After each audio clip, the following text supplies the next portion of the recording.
And welcome to Under Center with Kirk Cousins. Mark Rosen, your host. We will be with you each and every Tuesday night at 6 o'clock right here on KFAN. 60 Minutes with Kirk. And really excited about the show. We're going to have interviews, game reaction from news conferences, the locker room, game highlights, of course, NFL Network. And more importantly, as the season goes on, you, the fans, will also have an opportunity to ask questions and leave voicemails on a regular basis. We'll talk more about that a little bit later. Also, plenty of content from the show will be on all the video formats. We'll get into that a bit later as well. But more importantly, let's just get into it. We got season opener this week, Kirk. Nice to see you. And first of all, what are some of your objectives about this show? Yeah, I think this is a unique thing we're trying this year, but I'm excited about it. I think it's a great way to communicate with those that follow our team in a different way. I do obviously press conferences after the games, but that is so hurried. You're coming out of the game. You've barely been able to process the film and talk about the game to any degree. And then we jump on Wednesday and speak to the media, and we were already focused on the next opponent. And so there really is no time to catch your breath, have watched the film, and then talk about what happened. And so I think this is a great opportunity to do that each week, kind of talk about the state of our team, our offense, and our quarterback position. And hopefully fans can get a better understanding of what goes on behind the scenes. Well, before we launch into the objectives for this season and, of course, the Atlanta game coming up next Sunday, you had an opportunity to enjoy summertime here in the state of Minnesota. Right. Kind of really the first full summer you've had a chance to really absorb being a Minnesotan. And I don't think that anything could possibly top being a true Minnesotan than experiencing the state fair. And I agree. You had that opportunity a couple times. Yes. So last year, in my rookie year as a Viking, if you will, my wife and I drove to the state fair and did not realize the hassle that parking would become. And so we ended up, after about 30 minutes of not knowing what to do, turned around and drove home. So we missed out on the state fair my first year as a Viking. So this year we said, we're going, we're making it a priority. I took my son Cooper with me earlier last week on an afternoon, which was great. It was an afternoon, not as crowded. It just rained, so I think it drove away some of the crowds. But I had forgotten a stroller. And so I'm walking Cardinal around the sin fair number one. holding my almost 2-year-old son, and I looked at him saying, oh boy, buddy, this is you and me now. Here we go. But we still had a great experience, and I chronicled it on social media. But then I told my wife, you have to go. This was special. I mean, it's packed. It's great food.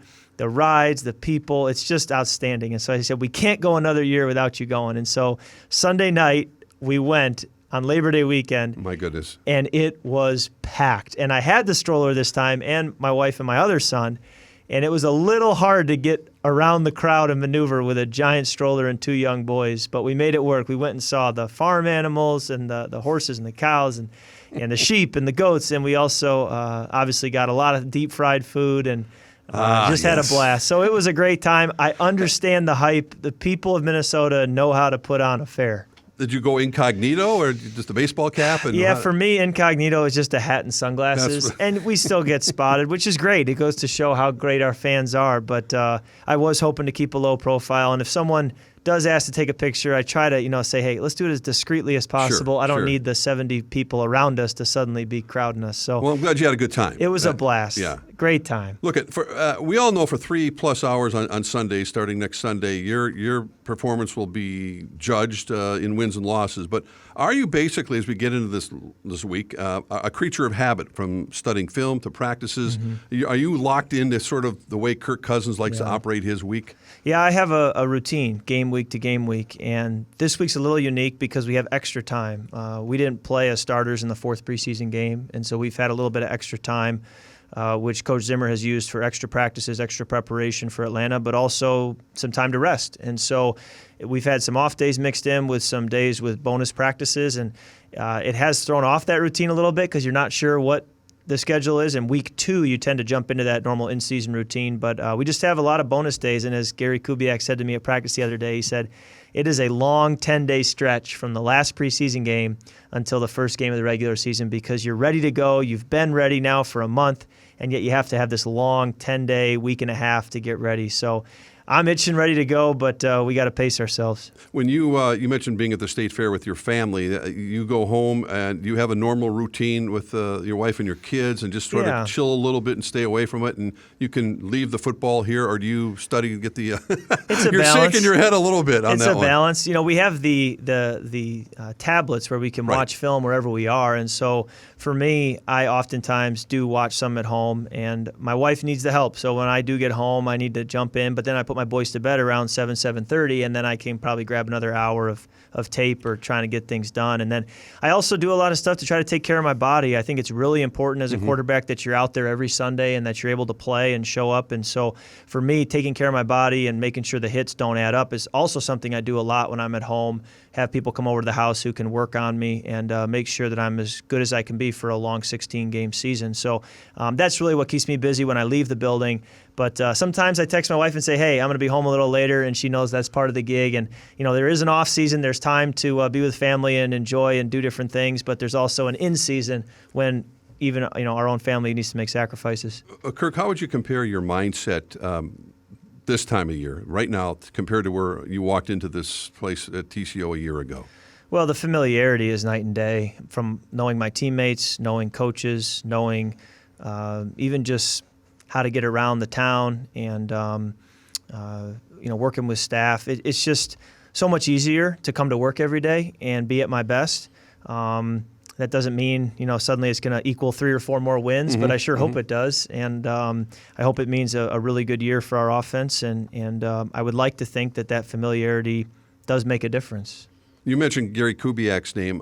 How much of an impact, from your perception of working with him already, do you think he'll make on you personally and his stamp on this football team with working alongside Kevin Stefanski, of course? Yeah, I think he's going to have a big input. I think at the end of the day, he is weighing in on everything. He's in the back of every offensive room. You know, he's quiet. You know, Kevin's leading, but he still has an eye and an ear on everything and is going to lend coaching points and thoughts whenever he can. And I just love being around coaches who have coached in Super Bowls and big playoff games and coached great quarterbacks, because they know what it should look like and what your standards need to be and what your work ethic and your preparation should look like. And so I love getting feedback from them. And, you know, Kevin's the same way. I mean, he was around Brett Favre, you know, and he was there when they had the incredible season and the big playoff run. And so, you know, he knows what it looks like. And I'm just trying to glean from them as much as I can and do what they tell me and trust that if I do that, the results will take care of themselves. Is it a pretty good orchestrated situation right now between Kevin and Gary? Gary knows that Kevin Stefanski is the offensive coordinator and is not trying to Bigfoot him at all. No, it's actually the opposite. I think that it works really well because of the two people you just mentioned. Kevin is a great listener, a great question asker, is comfortable in his own skin, and wants to learn from Gary. And the flip side is also true. I think Gary knows and trusts Kevin and understands, hey, I can give input. This is a young first-year coordinator, and I can help him. But at the same time, I don't think Gary needs or feels a need to be in front of the room and controlling anything, if that makes sense. He's not a control freak. And as Kevin made the comment when Coach Zimmer first looked to bring in Gary, he asked Kevin, you know, your thoughts, and Kevin said, you know, I would walk to Denver, you know, if it meant that Gary would be there. So I think Kevin's very excited about having that input. And ultimately, as I would say, as Kevin would say, as long as we just win and score points, I think we're all going to be happy and singing Kumbaya. And that's ultimately what it comes down to. Well, as we sit here early in the week, what excites you about this Viking offense that we really haven't seen much of course, during the preseason? Yeah. Well, I think it starts with our scheme, which certainly is different from last year. I think our ability to run the football will be much improved, which I believe will take pressure off of us in the pass game and open up a lot of other opportunities. I think that you know, there's going to be a good identity and a good understanding of who we are and what we do well, which when things start to hit the fan, as they inevitably do, you can go back to home base and you know what you got to do to get back on track. I do think that Stephon Diggs and Adam Thielen and Kyle Rudolph and Dalvin Cook have been well documented as to what they can do at the skill positions, and that's not changing. I mean, they're still there, they're healthy, and I think ultimately we're going to lean on them to really make our offense dynamic. And between those pieces, I'd like to think that we can really do some special things on offense. And it inevitably comes back to you, and you're accepting that responsibility. I think back in the first day of minicamp, you said, "Look, I've been a 500 quarterback in this league, and it's about winning. And I don't care what my stats are, unless we win, it doesn't matter to me." Yeah. Is that the way it really does come down to it? You summed it up. We have to win. And what's interesting is if I have statistically a weaker year or my weakest year as a starting quarterback, we could still very realistically have my best year as a starting quarterback because we have double-digit wins and we get the division and we have playoff games at home. I mean, that would be by far my best year, regardless of yards, touchdowns, interceptions, those kinds of things. So metrics and stats certainly tell some of the story, but at the end of the day, we need to win football games, and that's what I'll be measured on. That's what coaches are measured on. This team is measured on.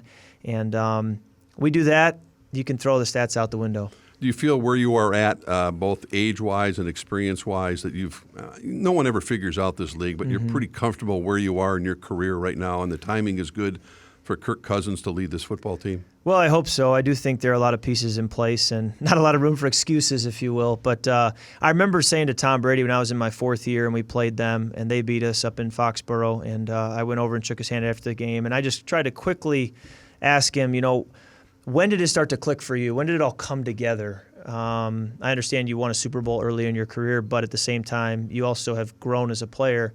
And his answer back to me was, it's still clicking. And I think his point is, Kirk, there is no moment. There is no crossing the river, if you will, and now suddenly you've got it all figured out. You just keep stacking days on top of each other. You keep working. You accumulate knowledge and experiences, and the next thing you know, you look around and you say, wow, I've gotten pretty good. I'm starting to learn a lot about this game. And so I'm on that journey too. And I would say I'd like to think that another year under center, another off season of practices, learning from coaches, that's got to mean it's clicking that much better. And I'm hoping that'll show on the field all fall. Using the word center, you have a new one. How is that working out so far with Mr. Young Bradbury? And also conveniently, how is it all working out with the entire offensive line as we get to see them for the first time Sunday against Atlanta? Well, if you were to tell me in April, hey, we're going to draft a center, he'll be a rookie, what do you think? I would have said, well, show me the guy, show me what he's like, and we'll see. I've been very impressed with him as a person and as a player, and I think, and it's still early, I think it's gone as well as it possibly could have with who we drafted, how ready he is to play, how quickly he's picked up the system, and how well he's fit in with the O-line room and with the offense and in working with me. So I think it's been a great acquisition. Again, still early, but feel very positive about Garrett Bradbury as our center, hopefully for a long time. And the O-line in general, I think that it's pretty solidified. I mean, Brian O'Neill was able to cut his teeth last year, did a great job. I think having him in his second year, again, much like I was talking about my second year here being a help, I would think it'll do the same for Brian. Pat Elflein's played a lot of football now for the Vikings. He's in there. Josh Klein's played a lot of football around the league, including in the Super Bowl. He'll be at right guard. And then Riley Reif, we know what he can do and how much football he's played. So that's the starting five. And you add Rashad Hill, who's played a lot of meaningful snaps for us. You love having that as well. And so I'm excited about the pieces, and that should help. One broader topic I want to talk to you about before we launch into a special guest we have coming up, someone who's very close to you, and also preview the Atlanta game, of course, is the situation with Andrew Luck. I mean, as a fellow quarterback, and it sent shockwaves through the league, stunned teammates, everyone around him. And as a fellow quarterback and someone I'm sure you would admire his body of work, what came to mind when what was going on for that period of time? It was very surprising because I've always looked at Andrew as someone who had so much success, and I never thought about maybe the grind that it was for him behind the scenes to have that success. When you think number 1 overall pick, playoffs right away, took a team that was 1-15 and got them to the playoffs. Every year he's played, he's essentially been to the Pro Bowl and been a playoff quarterback. I just thought a guy like that must find this league to be easy, and yet here he was saying this, this is just it's just taking it too far for him. So it was a shock, but it goes to show how much this league will test you. And I know that. I feel it. But sometimes you wonder if you're all alone in thinking that way. And I think when you saw Andrew and really, how brave he was to stand up and say, hey, as much as this game affords me a lot of great things, I'm willing to say no to those things for other things that I deem to be more important. And I think that takes a lot of courage, and kudos to him. Yeah, absolutely. It was a tough decision, and one I think most people, even though he got a few boos from people, probably emotionally, fans were well, he had so much success, hard to watch him go. Absolutely. Listen, we're going to be right back on Under Center with Kirk Cousins to introduce our first guest of the show. You don't want to miss that. Stay with us. And welcome back to Under Center with Kirk Cousins. And Kirk, my goodness, you talk about an opening first guest. How is it going to be possible to top this? Well, I am thrilled to have had my dad here. He came to a practice recently, and we asked him to come in studio and sit down with us and talk a little football. And so we have that interview taped here now. But my dad, obviously, apart from God himself, is probably the greatest game changer in my life and in my football career. My dad was able to help coach a lot of my teams growing up, going back to youth football, and he even helped out at the high school level. He's been in the stands for countless games, and he's a pastor in Orlando, Florida, and so he works on Sunday just like I do, and so he actually is unable to attend a lot of our Sunday games, but he'll make it to 5 or 6 a year between the Thursdays and the Monday nights and the Sunday nights, and then he'll ask off for a Sunday afternoon here or there so he can get to a game. But it was great to have him in studio, and I hope our listeners can enjoy that conversation. Kirk, I'm going to let you do the introductions here because this is someone you're quite familiar with and a very, very special guest and wonderful opportunity to talk to him. That's right. Thanks, Mark. My dad is here joining us. Kind of a special thing. I've never done this before, having my dad in on an interview quite like this. So, Dad, welcome to the show. That's a little scary for you, I'm guessing. Yeah, a little scary. He knows more about me than most people. But my dad is Don Cousins, and you're 62. Almost 63. Almost 63. But we're not going to celebrate it in just a few weeks. We're going to let it just go by. You feel young, and we're glad you're able to join us. So thanks for being here. Yeah, it's a privilege for me to be here. Outstanding. Well, my dad, Don here, grew up in the Chicago area. So he grew up a Bear fan, which I grew up a Bear fan in the Chicago area. Obviously, our allegiances have significantly changed since then. Blood is thicker than water. Blood is a lot thicker than water. But that being said, growing up in the Midwest and being around the NFC North, what were your early memories of the Minnesota Vikings? What do you remember of your years growing up? Well, the first memory was it's really cold where they play. That was the first memory. At the Met. Wasn't Bud Grant running short sleeve shirts during the games? He wouldn't allow gloves on the sidelines. That was his big thing. No heaters or no gloves, Don. I couldn't have played for him. Really? No, I just remember the snow piled on the sideline and seeing the players' breath and all that and say, oh my goodness, who would want to play there? Those guys are nuts. I remember George Foreman, and as a Bears fan, please, somebody tackle him.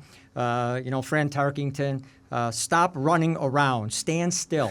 So I have a lot of memories of Bears, Packers, Bears, Packers games and Bears, Vikings games. But you got to watch sweetness. You got to watch Walter Payton in his prime. That was sweet. That's true. And if we had just had a consistently good quarterback through those years, just think how good he would have been. You had a bunch of them there. Yeah. So what's unique is I actually grew up my very first years playing flag football. My dad, I'm in 4th and 5th grade. My very first years playing organized football had just been recess up until that point. And my dad is the head coach of our flag football team. The assistant coach of our flag football team is a guy named Mike Singletary. No way. His son, Matt, was our age and lived in our town. And Brittany Payton, Walter's daughter, actually went to our middle school as well, so they lived down the street from us as well. But Mike was his assistant coach, and my dad said, Mike, how is this going to look if I'm the head coach and you're the assistant? He said, no, I don't want to get involved in any detail. I just want to be able to coach the kids and leave it at that. So he was the assistant, worked for my dad, and we won the league both years, so we had a good time. You got any memories from that? Oh, we had a great time doing it, although Mike still had the eyes. I was going to say, he's an intimidating figure. 4th and 5th grade, he'd get in a position in the eyes, and here's these 4th and 5th grade boys looking at him. Tell them about the one game, Kirk. The league rule was we had to rotate quarterbacks every half. Sure. So everybody got to play every position. Quarterback, right? Yep. Well, 1 week I was going to be gone. And so because I had coordinated the offense, Mike obviously handled the little defense that we had. I said, I'll tell you what, I'm going to have Kirk quarterback that game because I'm not going to be there, and that way I at least know that I've got my best guy quarterbacking. Sure. So, Kirk, tell them what happened when the game began. Well, my dad's out of town, and our plays were simple. The quarterback was number 1. The running back was number 2. If we wanted the quarterback to run to the right, it was 1 right. If we wanted the running back to go to the right, it was 2 right, and the quarterback would hand him the ball. And I explained that to Mike, and he said, It doesn't make sense to me. Just call your own plays. Call your own plays. For some reason, defense to offense didn't compute. So we had all these blitzes, and the defense was dominant. But offense, he said, Kirk, that's not my world. Call your own plays. So I did, and we found a way. We either tied the game or won the game. We survived it, and then thankfully my dad was back for the next one. Yeah. Mike was not Mr. Organization. Isn't it funny how you remember every detail of a game like that? It is, because it was so, looking back, such insignificant football. Yeah. And yet when you're in it, it feels like the biggest thing ever. And that's something I wanted to ask you, Dad, because in youth sports so many times, looking back, it again, having played now at some serious levels, you look back at youth sports and you shrug your shoulders and you say, who cares? And yet at the time, it felt like the biggest games in the world. And I remember being so excited in school that I was playing a baseball game that night or a football game that weekend. So can you talk a little bit about, as a parent looking back now, what that balance was to push your kids, challenge them, encourage them into sports, make it a big deal, motivate them, and at the same time, make sure it wasn't everything and it wasn't consuming you or your children? Well, I think back to my own father, who was a bricklayer by trade, and I would go out sometimes on side jobs when I was in high school and help him. And there'd be, as he's laying the brick, and he'd say, oh, this isn't quite right, and he'd want to take it down. I'd say, Dad, it's good enough. And he'd say, no. He said, if you're going to do something, do it right.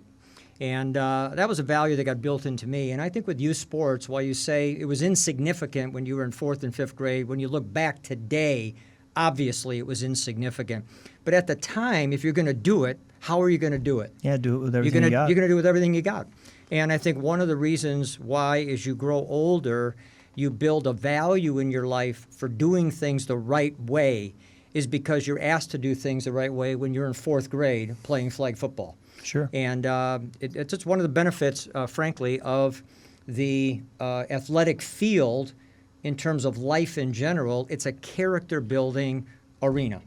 And you think of all the times that we left Little League games or flag football games, and as we were going out for a hamburger or ice cream afterwards, and I would always, not always, but often try and draw some life principle from what we had just experienced on the athletic field, because the athletic arena is a great place to teach the lessons of life. And one of those lessons is if you're going to do something, do it with all your heart. Do it right. And so while 4th grade flag football is insignificant, it's not. Right. And shaping you as a 9-year-old to put your whole heart into what you do. Well, I'll say you guys did a great job of keeping me well-rounded. I played football, basketball, and baseball all the way through high school. And I also played tennis, organized tennis through our middle school team.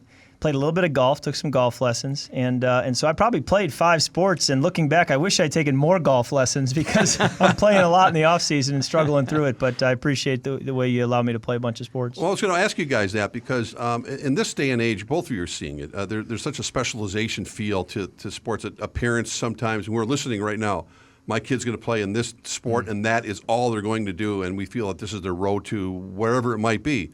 That's not necessarily a good thing, is it, Don? No, we didn't do that. Our philosophy was play as many as you can for as long as you can. Mm-hmm. When he and his brother were playing travel soccer one time, they wanted them to make a year-round commitment. We said, we're not going to do that. We'll play it in the one winter season, if you will, indoor or spring, outdoor, but that's it. Because he plays football in the fall, he's got baseball in the spring and summer, and we're going to rotate around and play as many as you can for as long as you can. And there's something to developing a skill, but there's also something to having general athleticism. And the reality is you could probably show up with being a well-rounded athlete, show up as a freshman or sophomore in high school and make the soccer team and play well. And you can develop those skills later. Now, there are the Tiger Woodses who only played golf from a very young age, and it worked out well for them. But I do think being more well-rounded is probably the better overall plan. Yeah, there's not a long list of Tiger Woodses. No. And well-rounded doesn't just mean sports. I mean, you were involved in other activities as well, which self-described. I mean, I hear that you were interested in singing. I don't know if this is a scene out of Glee from the TV show, but you were involved, right, Don? Was he good? He was pretty good. Yeah, he was pretty good. I was in a swing choir. It was a tryout. It was a varsity sport, if you will. I think I got a varsity letter. I literally got one for being in that swing choir. But believe it or not, Coach Zimmer would really like this. On Wednesdays, the director of that little choir had an arrangement with whoever the coach was of the sports season. Kirk would leave either basketball, football, or baseball halfway through the practice to go to the swing choir choir practice. This is really out of the show Glee. This is kind of it. That's pretty much. Yeah. So the quarterback walked off the football field halfway through practice to go to swing choir. It was a unique arrangement, and our choir director at our school was a unique person. There were a third of the school was in choir, and his concerts were special. So he had a unique leadership gift to kind of rally the kids, but he certainly got me inspired. I think we have an example, a recent example of That's Kirk right. Cousins. And the talent is there, and it's never too late for American Idol. Let's listen to Kirk Cousins here. Let's go, don't wait. This night's almost over. Honest, let's make this night last forever, forever and ever. Let's make this last forever, forever and ever. Let's make this last forever. That is awesome. Well, thank you. Yeah, we went down to just in case the football thing doesn't work out. Yeah, right. We went down to Nashville. I got a buddy who lives down there and has a recording studio. And because I do, they say all athletes want to be musicians. I'm no exception. So in the off season, I said, let's go down there and record a little bit. One of my old teammates is a drummer, so he drummed, and that was the track that we cut. And among many other songs we picked randomly, because we wanted my buddy who's a drummer to have something unique drumming that was fast, and we picked, why not Blink-182 First Date? So There it was. That was us singing. Yeah. Is music important to you? You like it as far as... Yeah, that's a great question. It is important to me. I think it's a big part of life, and it's amazing how much music is tied to memory. When you hear a song, it takes you back to a special place, and that just adds to the meaning of the song to me. And so it does. It has a big impact on your life, and there really is a soundtrack to your life, and you can pick songs that tell the story of your journey. Don, what's it like for you to watch your son now here with Minnesota, in person or on television when you're watching? Your hands get pretty sweaty still? Well, I wear a heart rate monitor when I run. And when I am on the game days, I don't have to run because it's a 3-hour heart rate monitor accelerated experience. It's like running a marathon. I bet it from is. a heart rate standpoint. Yeah, it's stressful. Yeah, I bet it is. It never should be for any, and never end for any parent. I know the camps that you've had here, Kirk, are real important to you. Yeah, we've had a lot of fun doing those. We held one here at St. Thomas University in St. Paul, which is an outstanding facility. Oh, yeah. The stadiums, the cafeteria, the dorms, it was outstanding, and we're excited to be able to do that again. And then we also do one in Michigan as well for middle school kids, and we really enjoyed meeting the kids that attended the camp here, especially in Minnesota. We just found the kids to be great people, and we really enjoyed working with them, and they seemed to really appreciate the camp. They thanked us, and we're very grateful that we put it on, and that meant so much to us. So I look forward to hopefully doing that for years to come. Yeah, I agree. Well, we ask lots of questions of the media. You have to face them after games on Wednesdays. We ask all the same questions, but sometimes the best questions come from kids, and you know that, and we have a couple of examples of that. Hi, I'm Joe Geyer, and I want to ask Kirk Cousins, what is his favorite parent? That is wow. Oh, that's an easy one for me to answer. Well, we're going to say mom. You better answer that. Yeah, we're going to say mom. Didn't we'll call it expect that one, did we? See, what's funny is the kids. They ask some of these questions at our camp, and the first one that's most popular is, who do you like more, Thielen or Diggs? Oh, I'm sure. And I look at these kids and I say, you're going into 7th grade and you're asking tougher questions than the Pioneer Press is. I mean, this is pretty good deal. So these kids, they're tough. They just raised the bar on that one, though. I mean, that's that's the right answer for that. It came out of nowhere at the end there. I had to play that one for you guys. I think we have one more as well. Let's hear what is your. Hey, Kirk Cousins. I'm Matthew Knudsen. I'm from Fergus Falls, and I'm wondering, what was your favorite football team before you were drafted? Oh, good question.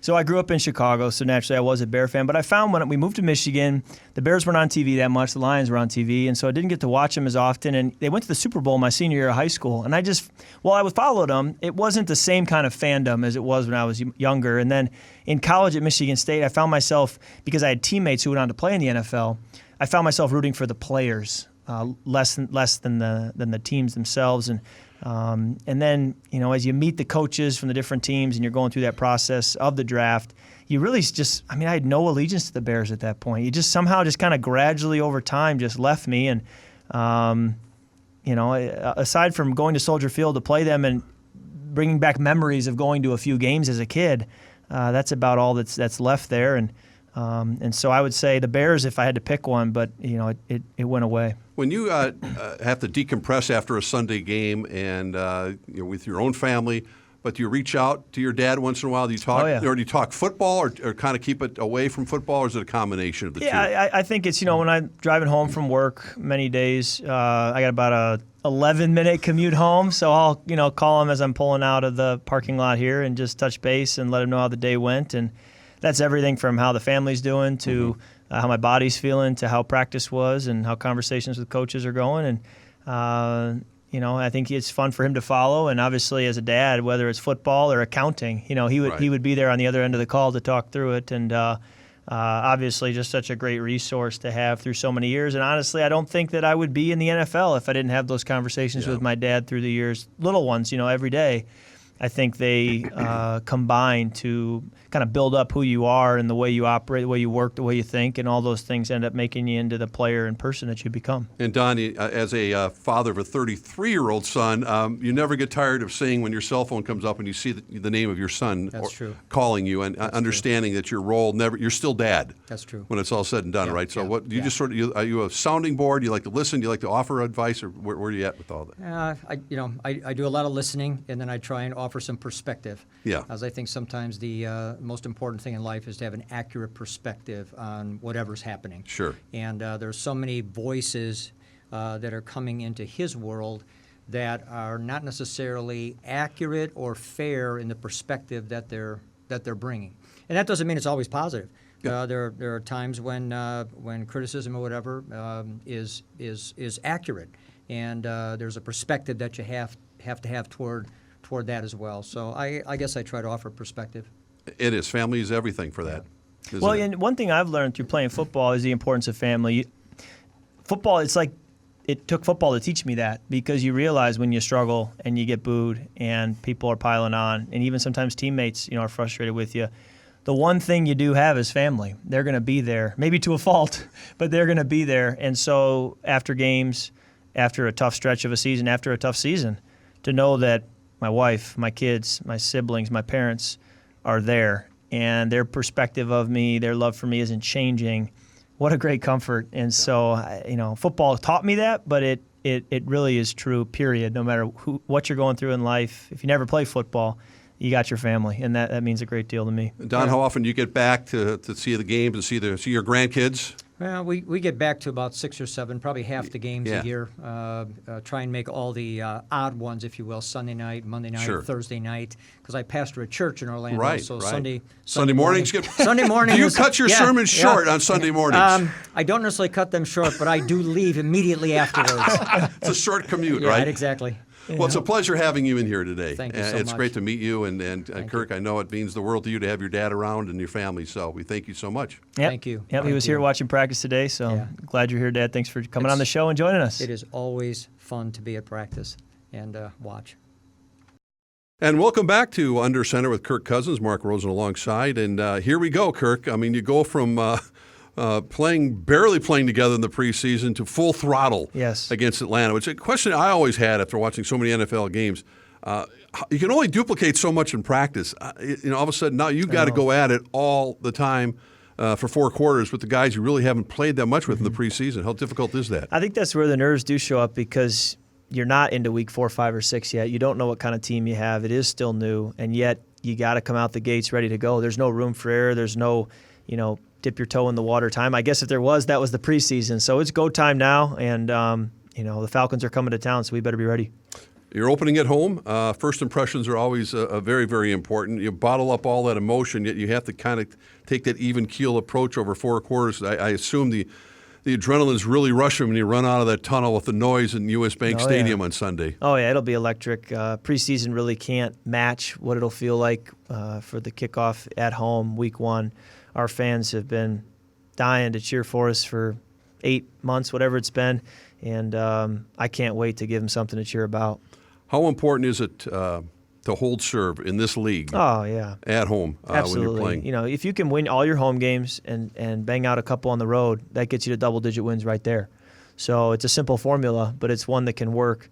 And with the crowd we have at home and the game day atmosphere, I think that's a very realistic goal, simply because it's a tough place to come in and win if you're an opponent coming on the road. So, let's try to get all those home games and steal a couple on the road or more, and that should get us in the playoffs.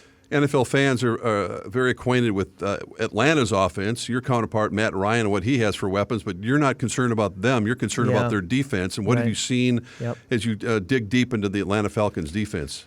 Well, the head coach, Dan Quinn, comes originally from Seattle, and so it's a scheme that has started in Seattle and then has kind of permeated the league and now 5 or 6 different NFL teams, and Atlanta's running that scheme. And they obviously have their own wrinkle to it, but it pretty much is that scheme that we've now faced several times from different teams. And last year, Atlanta, their story of their year was a little bit marred by injuries, and those guys are all healthy now. The players that missed much of last year are back, and so they're a team with health and with all their players.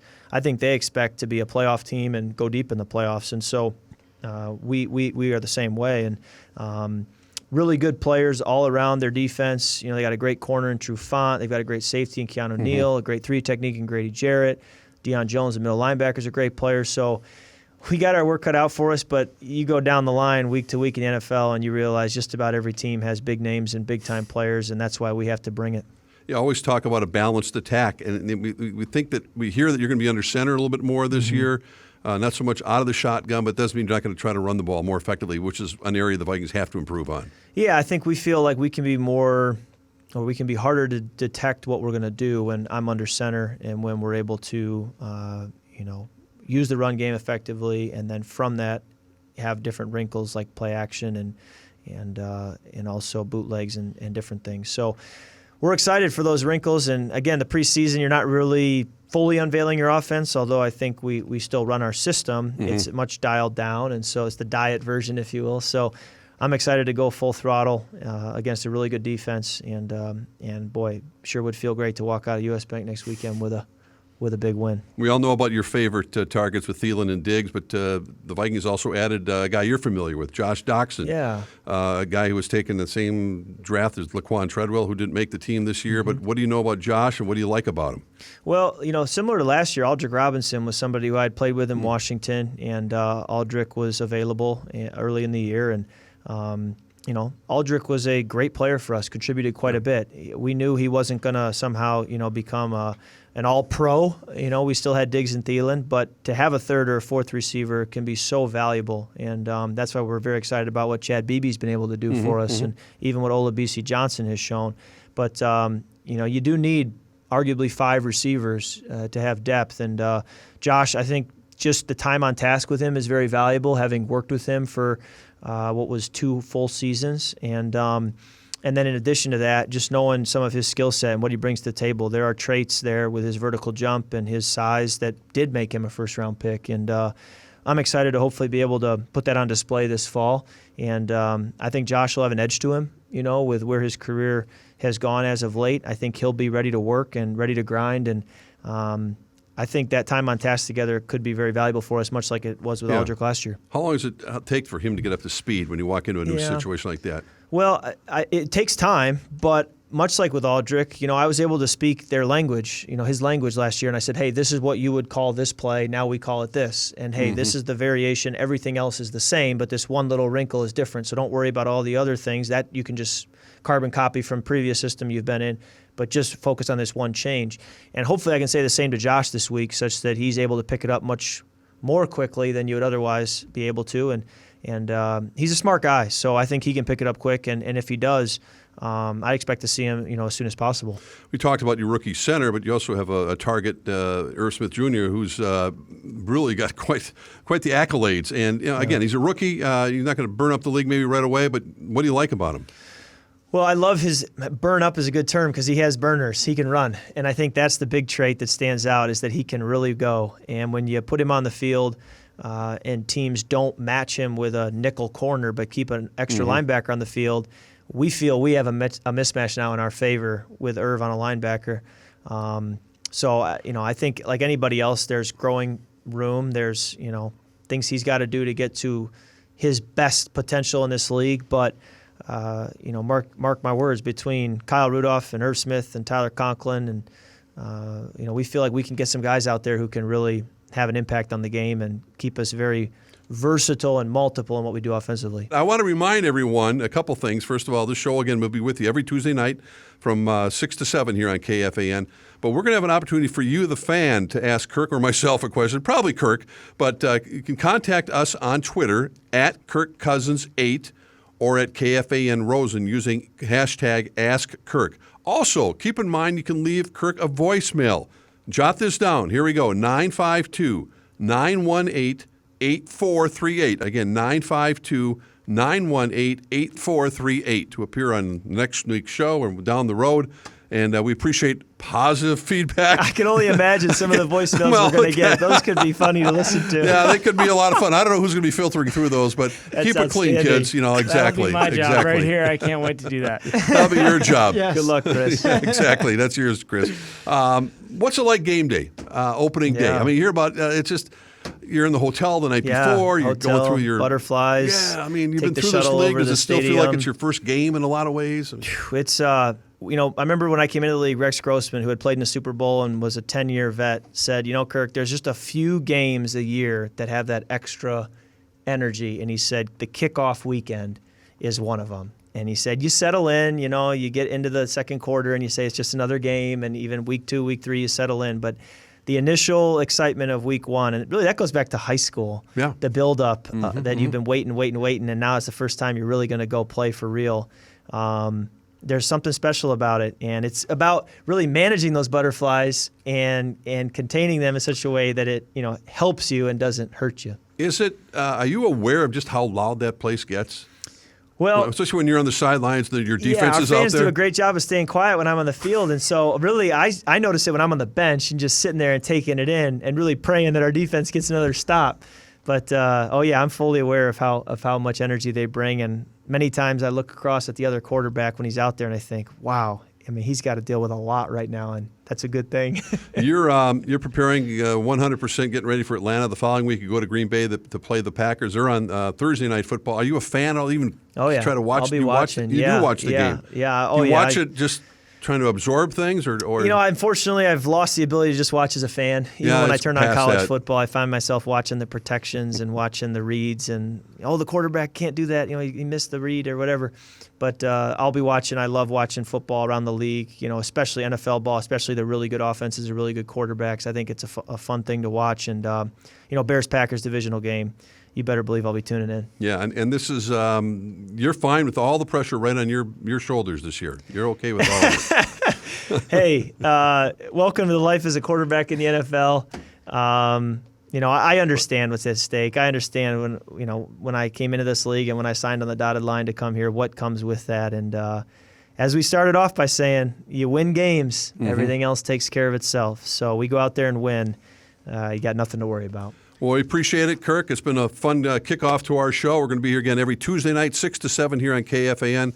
Also, all the different social platforms on video from Vikings YouTube, Vikings Connected TV app, all their social media platforms. We'll keep talking about those as well. But good luck this Sunday. Thanks so much, Mark. Really looking forward to having these chats with you each week, and can't wait to make some memories on the field and then in the studio with you this year. Sounds good. Thanks for joining us. We'll see you again, same time next week here on Under Center with Kirk Cousins.